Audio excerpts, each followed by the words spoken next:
ای کسافت او قدر خدا کن او قسم بوزای دسما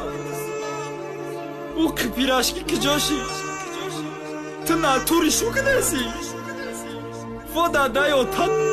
بگی بیا مشا شو کدی شد بخیرت ما با اومد خیانت کدم پدری اردت نلاده وای سامبوسه های دستما بردم خودم مرده بودم گوش نگیره کاش که نخوردم خورشی کم یاد کردم چرکای گردناتا یاد کردم بینی درسته حتی تو بوی پاتا باور کنو بوی پات تو ازیر دایاده یک شمال بوی موی ترشته دایاد ماندک دایک سوره گرسر شوی جانم با خودت بود وقتی تو قگی ترسیدنم چشمای بلقت لوای کفی دگید روی چومای بقاش یاد کدم شپشکای سرده دا پشم باشی ای کار سواری کوچک تا پک کنی پش بدنت مدم اخول بد افسوس اصلا بردن تو جای خطا داری تو ازیر دا دلی خوشارم برگر پیرشکی نه دیگه فقط شاور مد میارم